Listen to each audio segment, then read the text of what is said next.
Welcome. Thank you for joining me.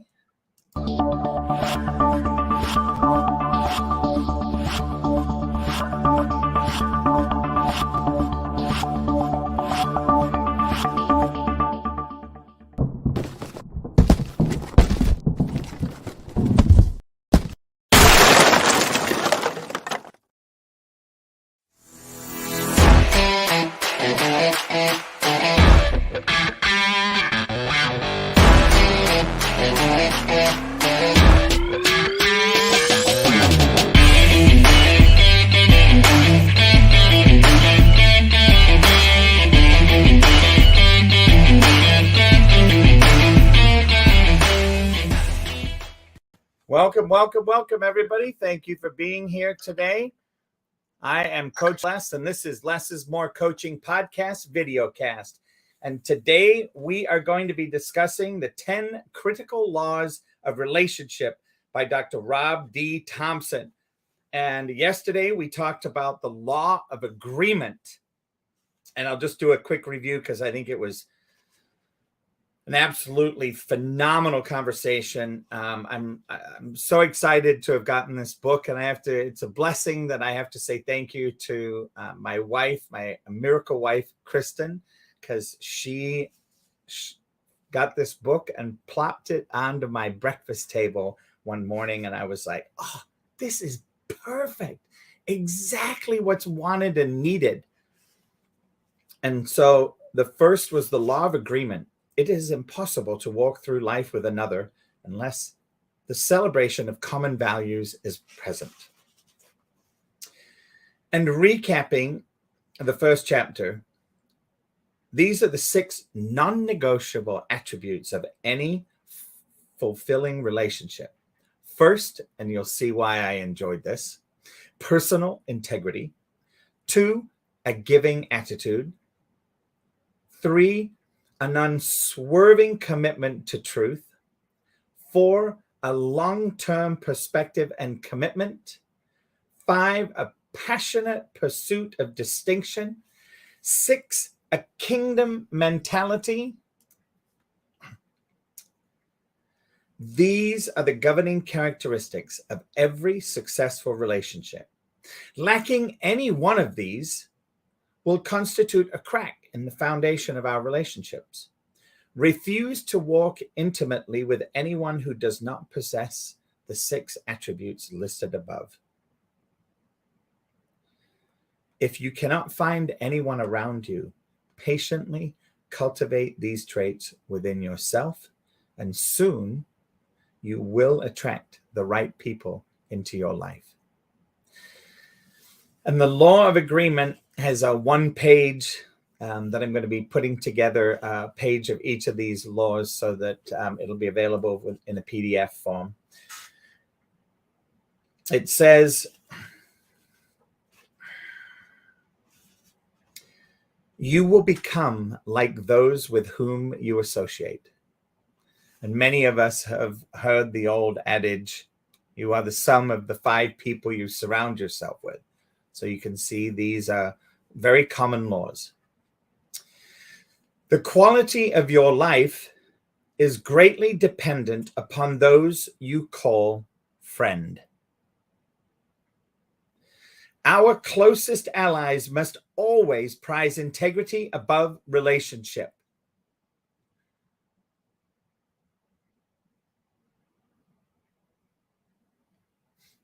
You may get what you want, but you will lose what you have.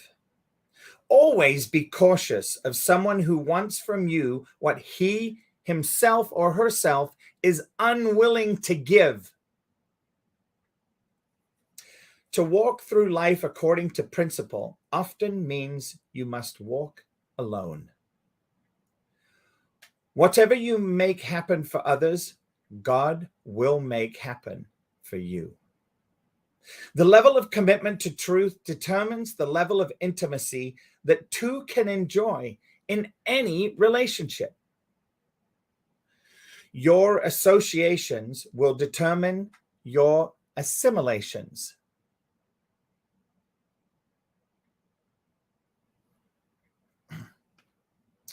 Every relationship you have is either drawing you closer to or further from God's perfect will for your life.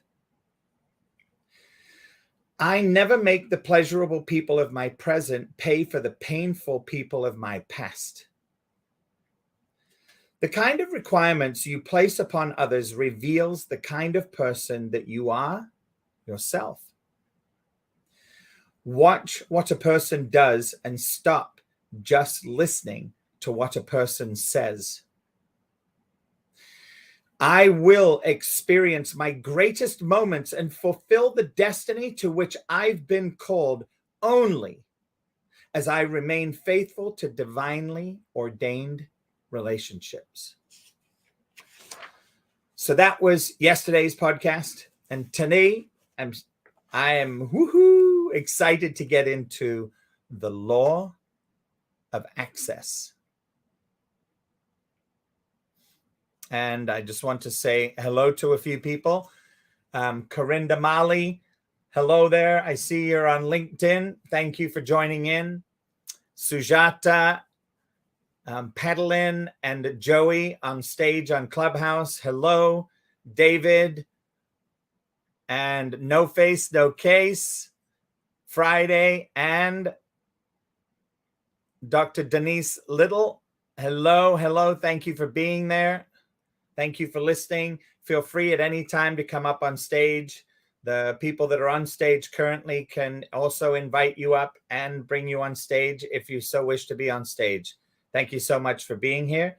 And here we go with the law of access. There are unspoken rules both to access and to remain in relationship. Every relationship has rules both to enter and to remain. The practice of qualifying relationships is a rare one among people today. Many have bought into the lie that we should welcome everyone that comes into our lives. We must realize that every relationship has either a positive or a negative effect on our life. If that effect is not a positive one, then even through tears, we must be willing to turn away from that relationship to honor ourselves. For years, both men and women have disregarded the practice of qualification. They argue that one is arrogant to say others must qualify to be in a relationship with him or her. Many have asked me, who do you think you are making others qualify for a relationship with you? Honestly, I understand who I'm not, but I also know who I am. I'm a child of God. And I understand there is an enemy that is attempting to destroy my life. He can only get to me by using others. That is the very reason Solomon said many times, do not associate with this or that type of individual. The scriptures clearly show us that even Jesus was cautious about committing himself to people. Remember, he knew all men. He knew the true man hidden behind the religious mask. He saw into their hearts. He was careful to guard his heart because of what Solomon stated. Keep your heart with all diligence, for out of it spring the issues of life. A broken heart is the fruit of an unscrupulous relationship. You will suffer both the consequences and the rewards of those who are closest to you.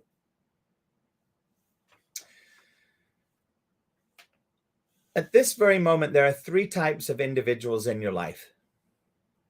One, the yesterday people.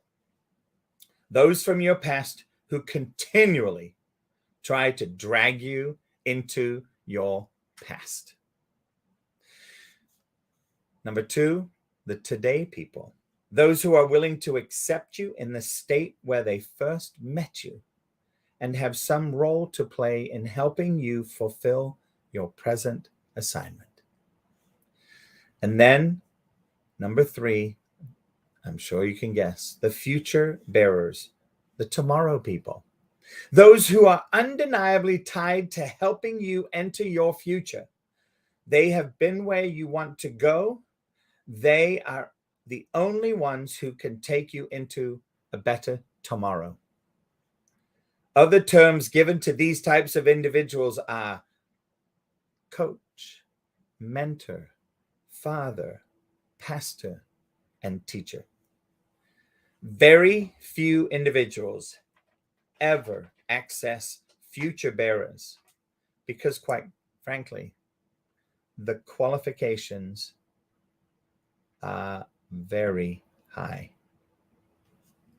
Every relationship is moving you either towards or away from the fulfillment of God's purpose for your life.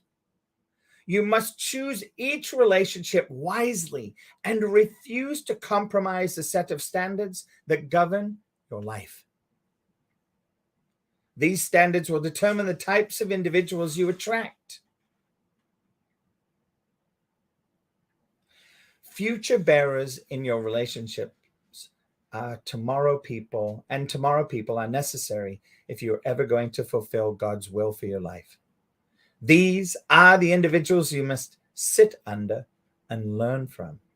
But only when you understand how to posture under them will you enter into relationship with them. My main focus throughout this chapter is to show you how to accurately assess the future bearers that enter your life.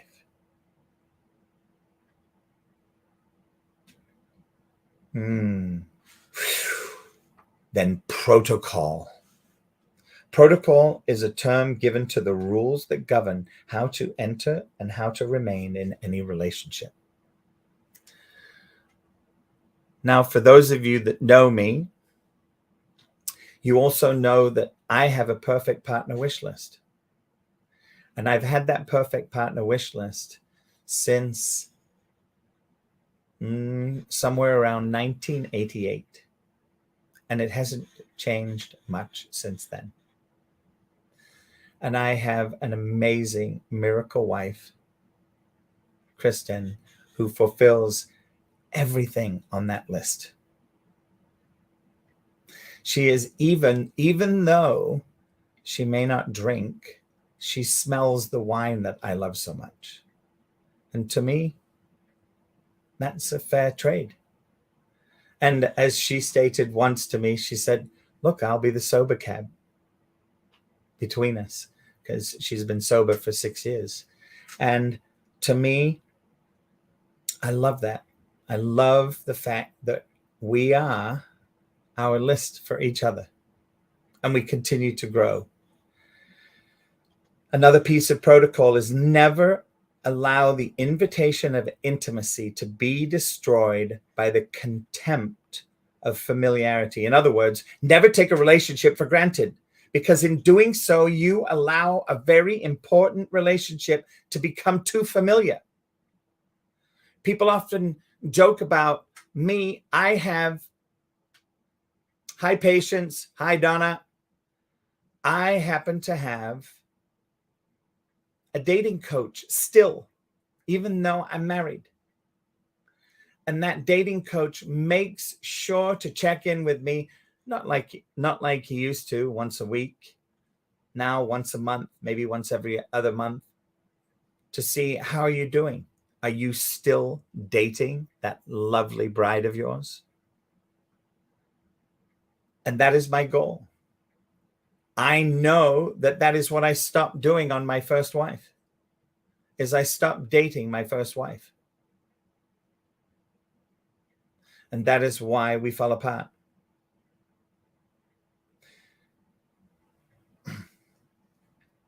Always treat the relationships God gives you with high admiration. Determine that you will never let go of them. This is especially true when relating to authority. The writer of Proverbs tells us, and he who waters will also be watered himself. Become a refreshing spring to those around you. Seek to be a blessing to them every time you step into their presence. All successful people understand protocol.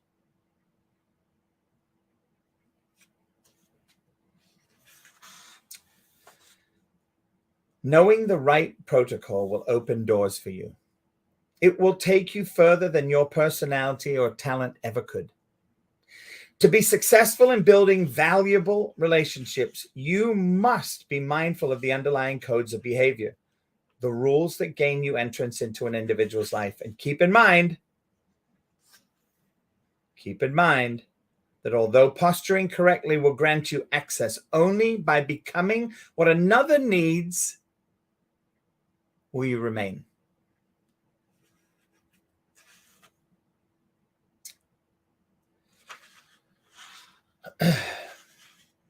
So I'm going to speed up a little bit here because I want to get to asking people for some of their thoughts about access into relationship.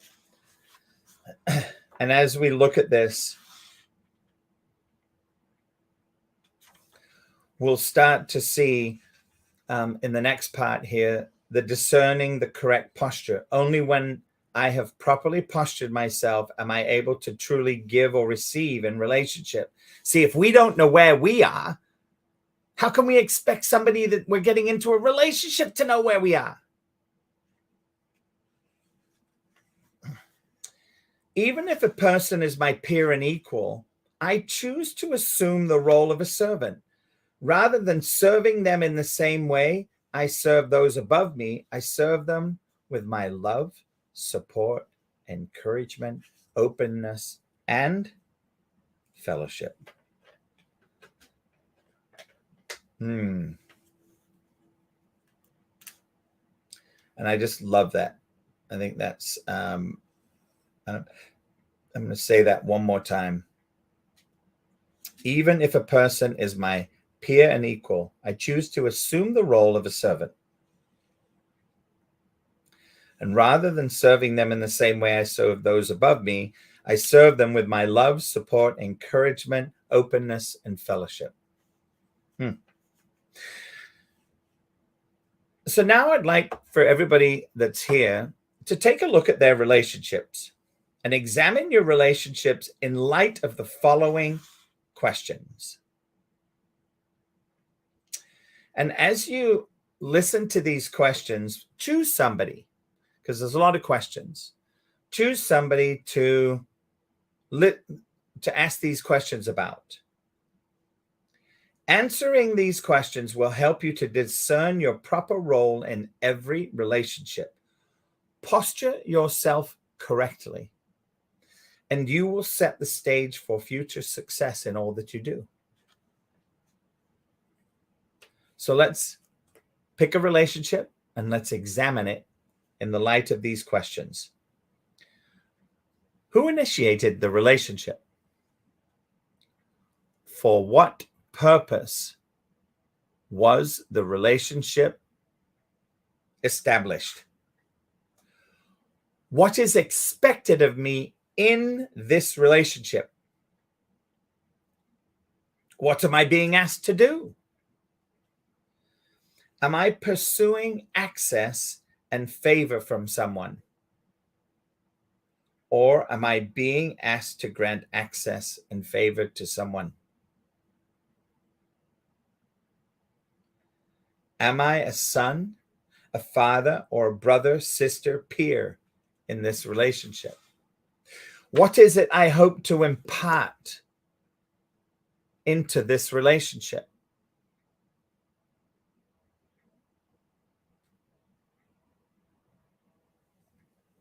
What is it I hope to obtain from this relationship? What need is being met by this relationship that no other relationship can meet?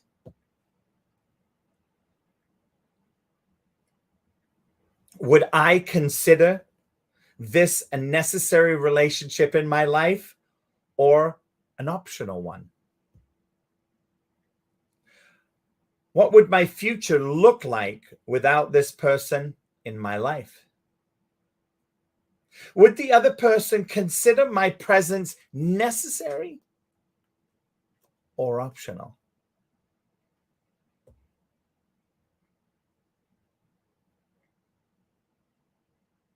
How can I best please the other person in this relationship? And lastly, how can I best please God?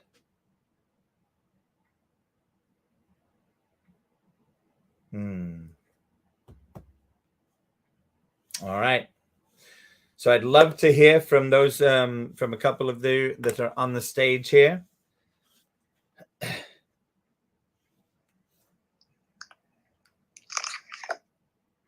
Hi, Petalin. Hello. Very good questions. I'm thinking about, one of the things I was thinking about as I was, do you mind if I go ahead and speak? Oh, of course. Petalin, of course. Okay. Didn't know if someone else wanted to go first, but one of the things I was thinking about that actually the Lord's been telling me to do lately is, and I would encourage everyone listening to do this, is read Proverbs and maybe Ecclesiastes, because I think, as was mentioned about Solomon, I think that we would get a lot of wisdom from that concerning our relationships.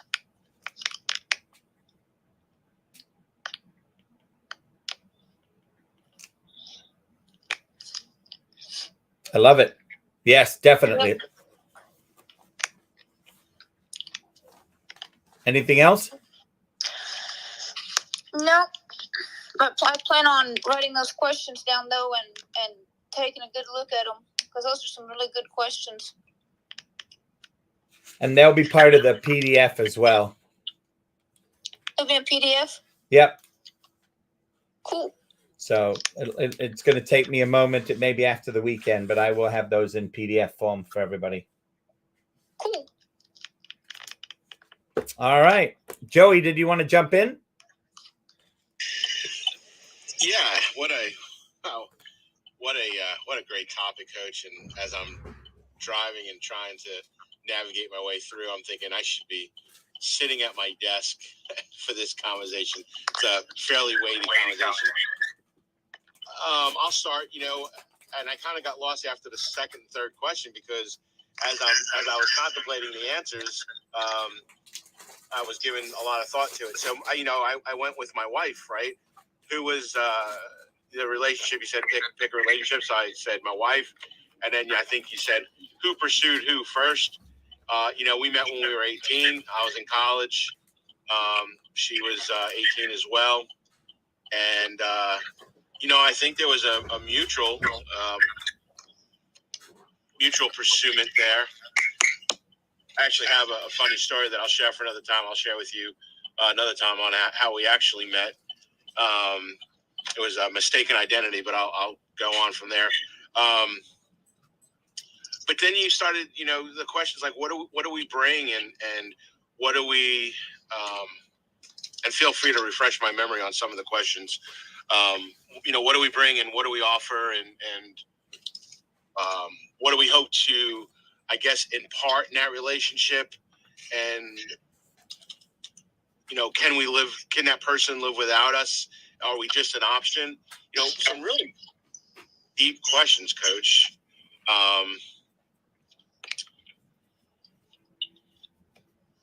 And forgive me, I'm driving as I speak. I wish there was some more people to kind of talk to and kind of go back and forth, because I don't know if I can give an answer to every one of the questions that you asked. But I do want to comment on what you said before you gave us the list of questions. You had mentioned something along the lines of people wanting or expecting from you what they're not willing to do themselves, or give of themselves. And that made me think a lot about boundaries and how much we pour into somebody, and I think a lot of us, well, maybe not a lot of us, but I think it could be fairly common for us to be in relationships where it's lopsided. So it made me think about those lopsided relationships, and then The other thing I was thinking of when you were talking about being a servant or being a leader, and you're subordinate to even those below you. And I think the main theme there was successful people follow protocol. And that really rang true with me for my own self. But then I think about like other people, right? That I've come in contact with over the years in the work. I'm thinking about the workplace, and I'm thinking about the employee who follows protocol, the employee who is to me look highly favored in a good way. And then I think of that other employee. They could be somewhat toxic. They always disagree with the memo that came out from management. They don't always like the protocol. And I watch, and I've over the last 30 some years of working, I've seen those people struggle. And I bring that up to say this: one of the other relationships in my life that is really important to me is the relationship with all three of my daughters. And I've shared that before in the room. So I'll take that the conversation about relationships, and I'll take the conversation about what I speak to my daughters, and I'll throw in people who follow protocol are successful, or successful people follow protocol. So just a quick little summary, and that really wasn't that quick, of what I got from the message so far today. And I'd love to just mute the mic and hear your thoughts, or hear other thoughts. It's really hello, great, Steve. I talk. I don't know. Y'all can't see me, and not to throw this off rail. I talk with my eyes closed for some reason when I'm on this app to try to get my thoughts. So I have no idea when I open up my eyes what's going on inside the room. For all I know, everyone could have left. I have no idea. But Coach, I'll yield the mic. Joey. It's brilliant, and there's actually 13 people here now.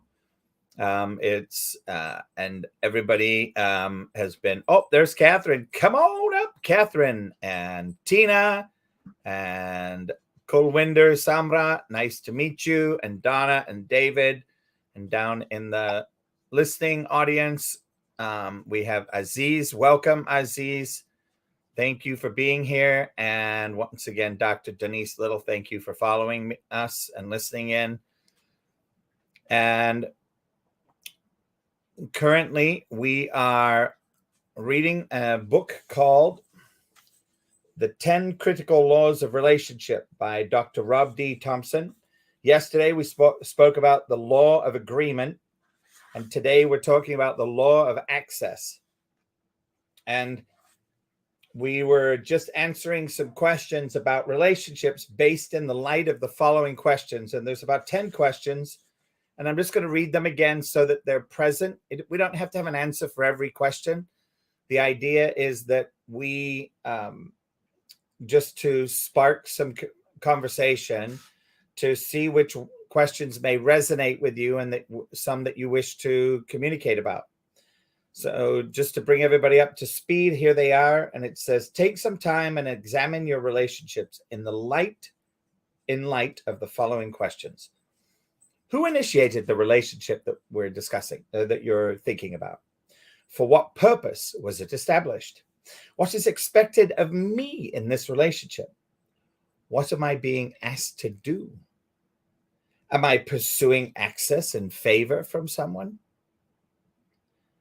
Or am I being asked to grant access and favor to someone?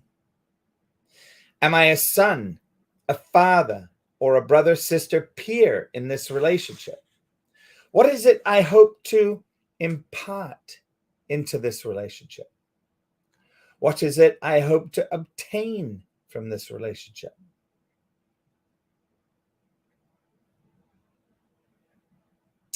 What need is being met by this relationship that no other relationship can meet? Would I consider this a necessary relationship in my life, or an optional one? Would the other person consider my presence necessary or optional? How can I best please the other person in this relationship?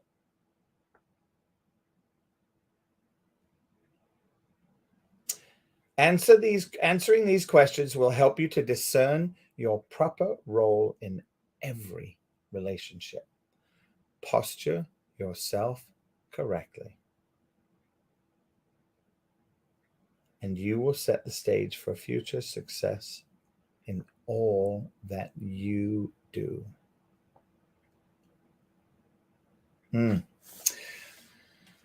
So with that, I am going to pass the microphone over to Mr. Steve Appel, and I want to take a quick moment and say thank you to mancavepodcasting.com for hosting this show on Clubhouse, and Mr. Steve Appel for any of those of you that are looking to start a podcast, that are looking for someone to support you, and all you have is the story to tell. Steve Appel is the person to go and connect with to start a podcast, and he provides everything else. So with that, I pass the microphone to Steve. Hi, Steve. Hi, Coach. I'm in the car. Can you hear me okay? Beautifully. Thank you very much for asking. It's my pleasure. Let me say one thing about what I've heard for the past 3.72 minutes, and then I'll get on to what I wanted to talk about. I don't think all people that follow protocol are successful, but I do think all successful people follow protocol. That being said, Coach, as you know, I've been looking for an assistant for a while. And in fact, I hired an assistant back about 2 months ago who lasted a couple of weeks and then left. I just got my new assistant. This is day 2 of week 2. And of course, it's been an adjustment. It's been a learning curve. It's sort of meshing two minds together. Both of us have the same goal. We want to be on the same page to make the business as good as possible, to make as much money for the business as possible while protecting the integrity of the business. But in the process of these 7 business days, 5 last week, and now in the middle of day 7 today, we've been having our bumps in the road. Me being the manager of the office and my assistant, I don't want to say subservient.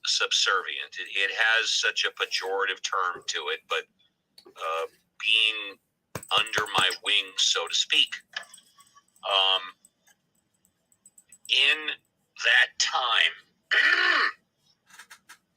he's apologized to me more times than I want to count.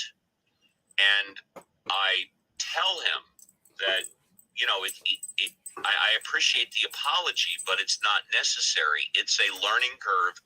It's an adjustment period. For those of you that have never heard me speak, Coach Les knows as well as anybody else that I can have an abrasive personality. I can have a strong personality. I can have a forceful personality. But my motivations and my goals are what I just described a moment ago. And he came to me today, and I paraphrase, I apologize, I can't remember the exact words, but, you know, it's sort of like, you know, well, something's going to have to be done, or whatever. I have a mental block that's on me. And in so many words, I said to him, look, you've made it clear that we're in the middle of an adjustment period. We have a problem communicating. I said, I have no problem with the way you're communicating to me, but clearly you have a problem with the way I'm communicating to you. And so that is something that I need to fix on me. I need to fix me. You don't need to fix you. And so I am going to adjust my style to comport with your style. Probably a bad choice of words. And again, I'm paraphrasing. And the response I got, I guess, wasn't the response that I was looking for. I mean, I really wasn't expecting a like, oh, thank you, Steve. I appreciate the fact that A, you're my boss, and B, you are willing to change your style to accommodate me because you appreciate the work and the value that I bring to the table, rather like it was somewhat guarded and like, we'll see. You know what I mean? So what I did is that I left the office for a rare lunch out of the office because I normally leave the office, and I called my boss, the head partner of four offices, and I advised him of the situation because he brought him in to interview with me. I had the final say. My boss told me, look, it's your decision because you're running that department, that office. If you don't like him, then we'll look for someone else. But I know there was a reason why the boss brought him to me, and I completely understand. He's completely confident. He's completely capable. He adds value. He's got integrity. But what I saw initially in the interview and I was being myself in the interview, and of course, we all know that people are on their best behavior at the interview. And I saw him during the interview having much more of a thick skin like I do. And as I've been with him, and this is now day 7, I'm seeing that he has a lot less tougher skin than I originally thought. And so I called my boss. I completely was transparent, 100% integrity. I go, look, I said, boss, you know what? I realize that he brings value. We're only here for the same reason. This is not an ego thing. I go, and I'm going to have to learn to be less aggressive, less forceful, and have a softer approach. And of course, my boss said, no problem, Steve. It's no worries at all. Do the best you can. And in landing the proverbial clubhouse plane, Coach Les, I'm concerned. I'm fearful that I may not be able to soften my tone enough that's going to satisfy my new assistant, and that I can only go so far in softening my tone where I'm concerned that my boss eventually may pick him over me. And that's why I came into the room today, because I am looking for Coach Les's words of wisdom, and I landed there. Ooh. Well, I think you hit the nail on the head with the class to come into out of this book, The Law of Access. There are unspoken rules both to access and to remain in relationship. So this is a very, very powerful chapter for you, Steve. And I think in the interests of just pursuing, and you're going to laugh when I say the first word here, but I'm going to jump into the next part of this law of access. Rather than sticking with the prodigal, few tendencies of a prodigal, and move into listen with your eye. Your actions speak so loudly that I can't hear a thing you're saying. Listen with your eyes and watch out for these types of people. People that, and a true protege knows he must demonstrate the following 10 qualities in order to be granted access to the great. So my question as I read these, Steve, is to see which ones are missing from this new employee. So if you're able to capture that as I read this, and I will jot them down and I can send you a text message later. So yep. A true protege knows he must demonstrate the following top 10 qualities. Pursuit. A mentor or father doesn't need to know what you know, regardless of how much you know. Jesus said it like this: most assuredly, I say to you, a servant is not greater than his master, nor is he who is sent greater than he who sent him.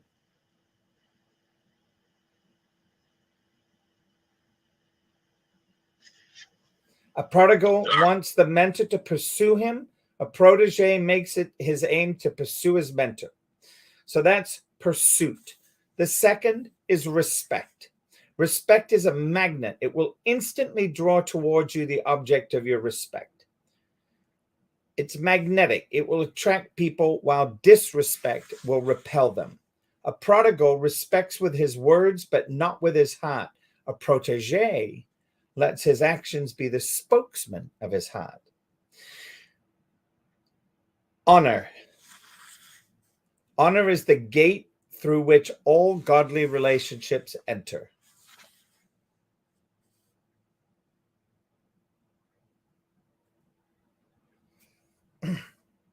You must expand your definition of what honor means by including the commitment aspect. For healthy relationships, you must honor everyone. You may not like them based on how you feel about them, but you should still honor. That is, to treat them as though they are valuable, for God has already declared that they are.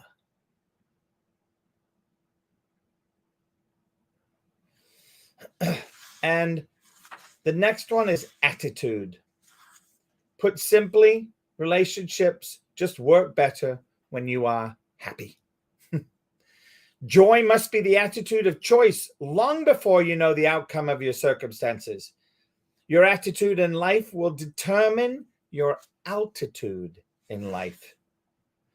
A true servant gladly abandons all personnel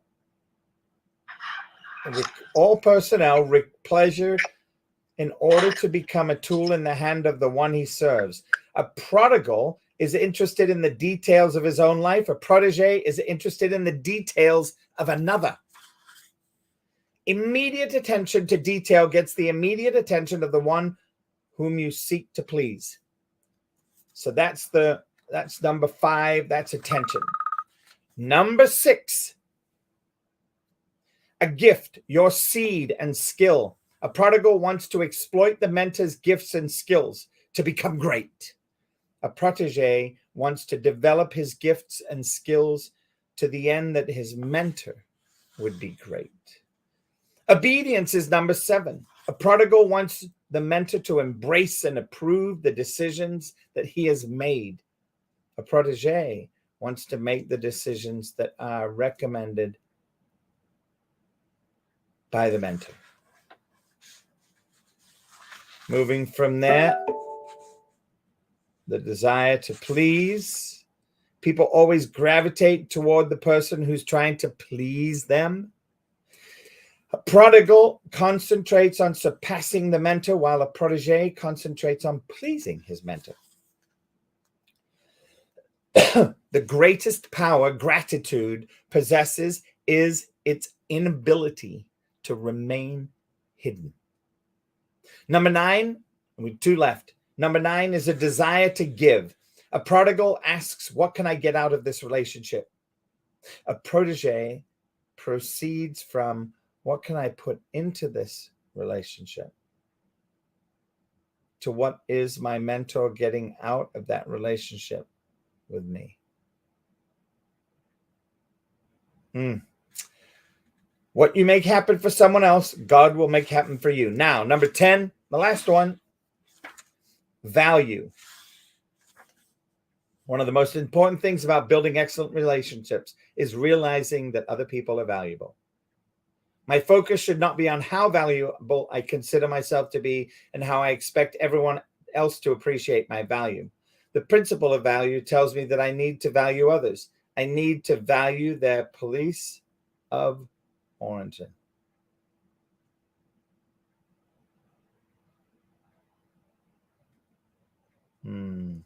So what do you think about that, Steve? I have an issue right here. Give me a moment, please, Coach. No worries. I'm going to skip over to Catherine. Hi, Catherine. How are you?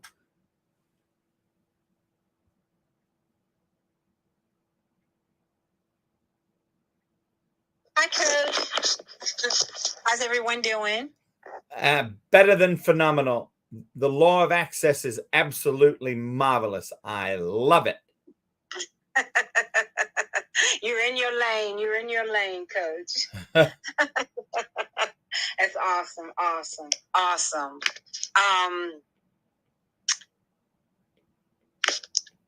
The situation that I'm dealing with, we are getting ready to start a project with the children in our school. They are responsible for supporting a male and a female student in 2 different nations, one in Kenya, one in Uganda. And the relationship with the person that we're dealing with in Kenya, I'm not that close to that person. I don't really know that person well. And so the things that the children are going to be doing is raising funds to send to support a young girl that want to go to school, that the situation is impossible for them. So I'm still checking the person out that we're dealing with, because I don't really know anyone over in Kenya, but this particular person which is a new relationship. So I just want to make sure that the funds does go directly to the person, to the student, and and not somewhere else. So we're trying to work out some situations. So how do you go out to check something out like that? So can you ask the question a different way? Yeah, I can ask it a different way. One more time. Okay.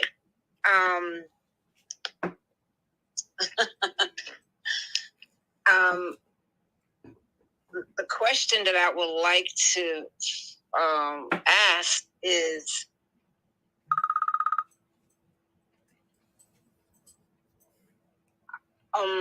let's see. When you're dealing with someone in a foreign land, are there laws and things that you have to follow if you're going to send forth like funds into another nation? Do you have to go through maybe the capital or something, or how is that done, or is that an illegal thing to do, or Oh yes. What's okay? Yes, it is, and I'm sure Brother Salvi could answer all your questions beautifully. But I can tell you this: I've sent money to 5 continents, and the only problem is figuring out what way to send it so that you don't lose it. Right. Okay. Well, that's good. But most of the like to send money to England, Western Union is the best and the most affordable. Okay. To send money to Africa, I think it's called Wish is the name. And it used to be called something else, and now it's got a new name. And sending it through that service is now one of the best, and it's a little bit more affordable than Western Union. And it's easier for them to get. And you also just want to make sure that who you're sending it to is actually who's going to receive it. Right. Because I know there are many, many, many, many, many scams, Catherine, where yes, it is. Yes. Kids and young girls and young men are sent to ask for money. And when the money comes in, an adult takes it and the kids never see it. Right. And they have entire warehouses filled with people on the phones doing the search for money.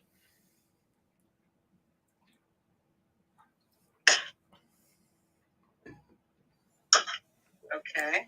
It really does look like the movies, where there are tables, little cubicles with lots and lots of phones and people. Right. Okay. So caution is always a good idea. And I think with you finding somebody with Brother Salvi who he knows and trusts that could receive the money and then take care of it from in the country would be a very good idea. Yes. I agree. That's good. Thank you. You're welcome. Thank you, Coach. You're welcome.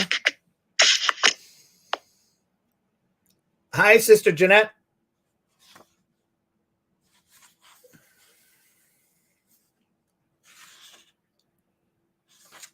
Hi, Coach Les. I had to navigate back to the mic. Oh, sorry about that. That's okay. So we're talking about the law of access. The law of access. And I'm going... Go ahead. And the law of access to what? There are unspoken rules both to access and to remain in relationship.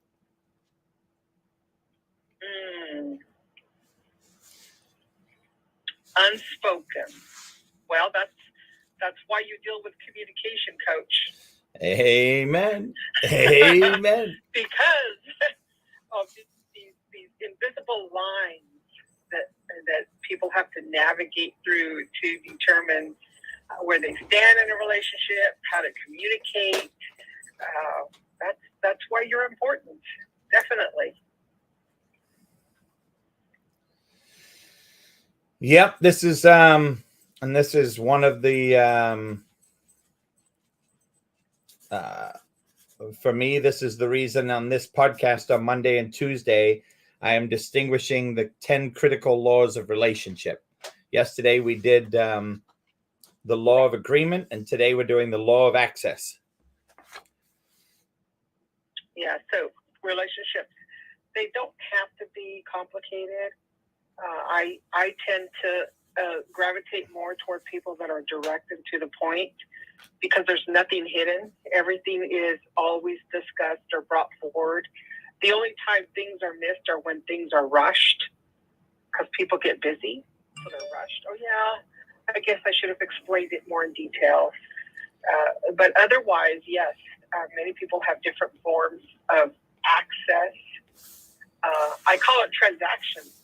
If you do this for me, then I'll have a relationship with you as long as we have these transactions. That's how I differentiate between the two, and whether or not you have access or not. Do they trust you? Do they want you to know more than than you should? So there's these barriers they put up, and that's why I call it transaction, so that it depends on how much they want to give. and how much they want to receive in a relationship. Or is it really a relationship if you have to have your own agenda in order to have this access in a relationship? Is it really a relationship? I guess that's the true question we should ask.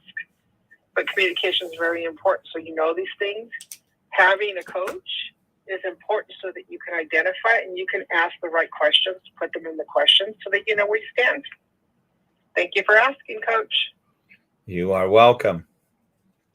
Well, I know we only have a few minutes left, but I'm going to now read. And by the way, this is replays are on, but I'm now going to read the 32 unspoken rules, both to access and to remain in relationship inside of the law of access.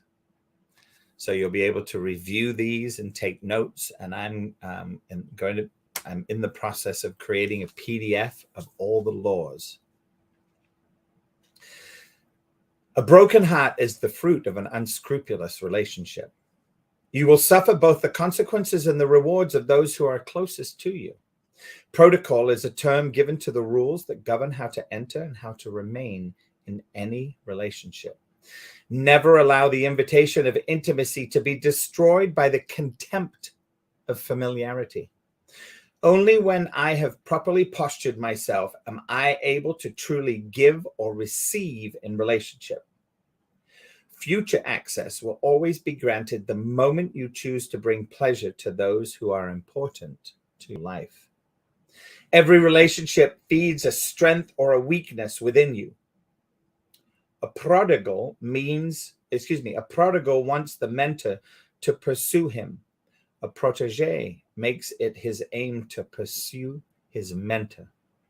The reward of any relationship is determined by the value that is placed upon the relationship. Respect is magnetic. It will attract people, while disrespect will repel them. A prodigal respects with words, but not with his heart. A protege lets his actions be the spokesman of his heart. Respect is the key that opens the door of access.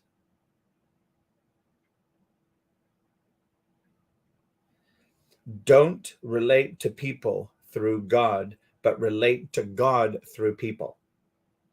Honor is the gate through which all godly relationships enter. Joy must be the attitude of choice long before you know the outcome of your circumstances. Your attitude in life will determine your altitude in life. A true servant gladly abandons all personal pleasure in order to become a tool in the hand of the one he serves. A prodigal is interested in the details of his own life. A protege is interested in the details of another's.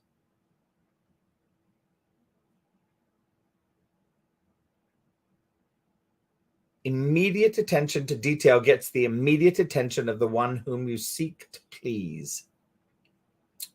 A prodigal wants to exploit the mentor's gifts and skills to become great. A protege wants to develop his gifts and skills to the end that his mentor would be great. The crown of a man's character and purpose is born the moment he realizes his duty to obey.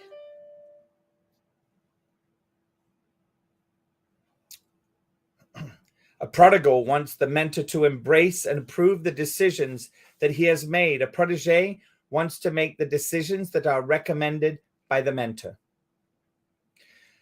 People always gravitate toward the person who is trying to please them. A prodigal concentrates on surpassing the mentor, while a protege concentrates on pleasing his mentor. The greatest power gratitude possesses is its inability to remain hidden. A prodigal asks, "What can I get out of this relationship?" A protege proceeds from, "What can I put into this relationship?" What is my mentor getting out of this relationship with me? What you make happen for someone else, God will make happen for you. He who ceases to remain faithful proves he truly never was. Your destiny is birthed the moment you sow yourself into another man's life. Loyalty is never as beautiful as the day that betrayal rears its ugly head. A prodigal believes that the mentor should protect him. A protege believes that he should protect the mentor. It is important to recognize who you are, but it is more important to acknowledge who you are not. This ends the law of access, the second law in the book of the 10 critical laws of relationship. I want to thank all of you that are here on stage. I want to thank all of you in the audience today. Aziz, Dr. Denise, thank you very much for being here and listening. Lisa, Jolanta, Donna, and for those of you that got here a little late, there will be replays, and I highly recommend listening to this. It is filled with nuggets of wisdom. Jeanette, Catherine, Joey, Sujata, thank you so much.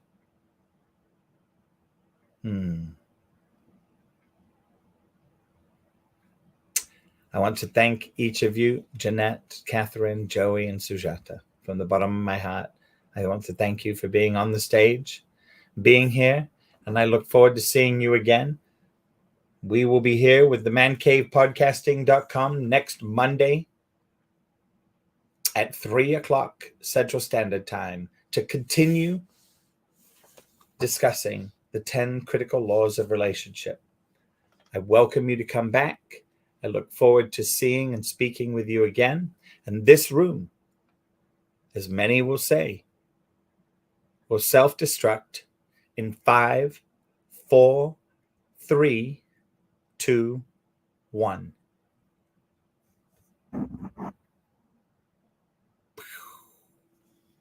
And for those of you listening online, I want to say thank you.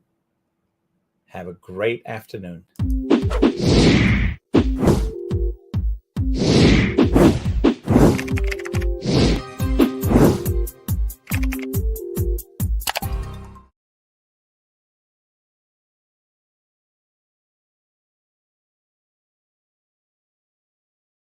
Coaching with Les has doubled my practice. If you have any struggles in your business or your personal life, Les is your guy. He's logical, he's empathetic, he has passion for helping people, and his ideas are genuinely thoughtful. So if you're looking for a business coach with integrity, choose Les Hill.